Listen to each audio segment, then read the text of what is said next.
Hay preguntas que nos han acompañado desde siempre. ¿Por qué hacemos lo que hacemos? Y quizá más importante, ¿de verdad podemos cambiar? Hoy vamos a desentrañar la increíble historia de cómo la psicología ha buscado respuestas a todo esto. A ver, pensadores de todas las épocas le han dado vueltas a estas preguntas, pero es en el último siglo donde hemos visto un cambio de juego total, una verdadera revolución en cómo entendemos nuestra propia mente. Así que vamos a sumergirnos en la historia de la terapia cognitivo-conductual, o TCC. Hoy por hoy es una de las herramientas más efectivas y estudiadas que existen para el cambio personal. Nuestro viaje va a seguir estas tres grandes olas o generaciones. Primero, veremos cómo todo se centraba en la conducta. Luego, cómo entraron en escena nuestros pensamientos. Y finalmente, cómo llegamos al enfoque actual. Al final, claro, nos quedaremos con las lecciones más importantes de todo este recorrido. Bueno, todo arranca con una idea que, para principios del siglo XX, era... totalmente radical. La idea era, si queremos que la psicología sea una ciencia de verdad, tenemos que dejar de especular sobre la mente y enfocarnos en lo único que podemos ver, medir y contar: la conducta.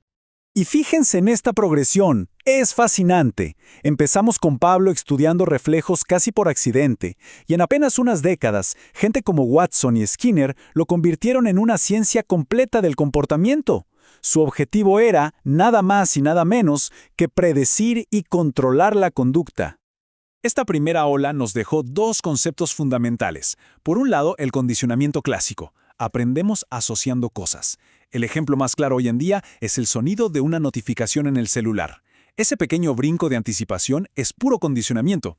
Y por otro lado, el condicionamiento operante. Aprendemos por las consecuencias de nuestros actos. Si algo que hacemos nos da una recompensa, como un like, pues es muy probable que lo volvamos a hacer. Lo más importante aquí fue el rechazo total a mirar hacia adentro, a la introspección.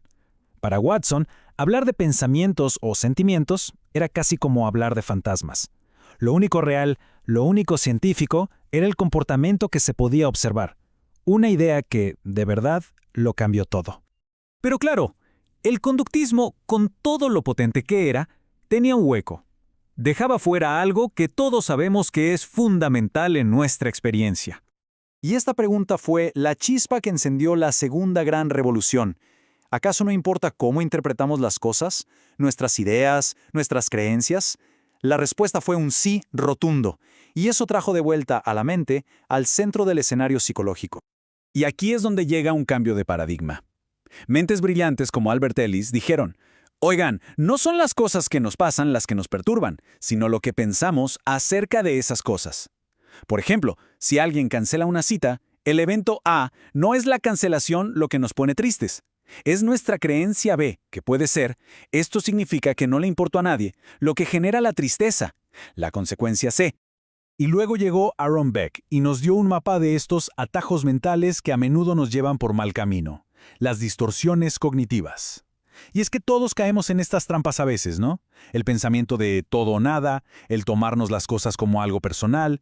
Beck demostró que identificar y cuestionar estos patrones es clave para aliviar la ansiedad y la depresión.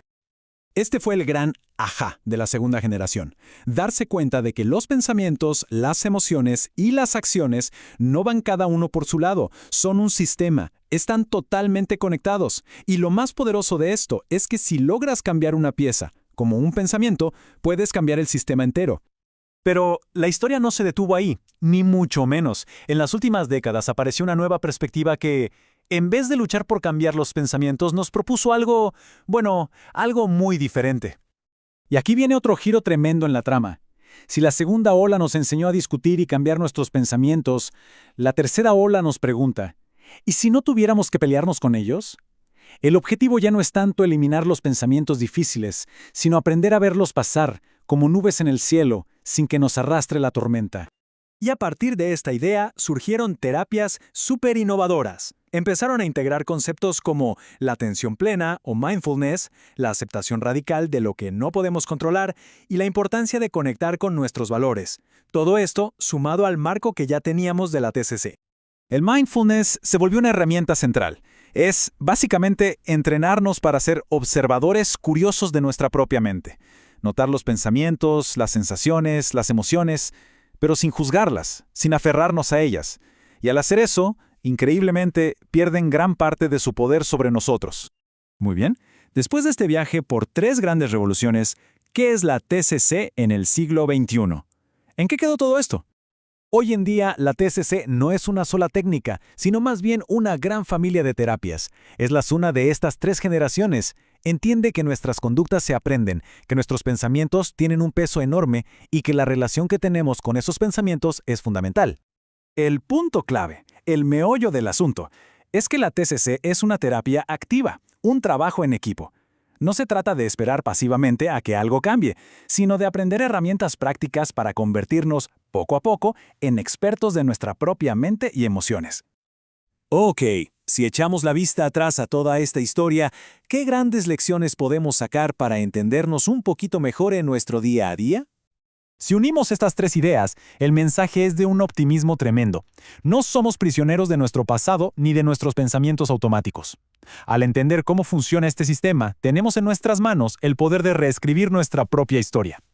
Y claro, esta historia de constante evolución nos deja con una última pregunta flotando en el aire. Si ya exploramos la conducta, la cognición y la aceptación, ¿qué sigue? ¿Cuál será la próxima gran revolución para entender la mente humana? Quizás la respuesta esté en la neurociencia, en la tecnología o en algo que ahora mismo ni siquiera podemos empezar a imaginar.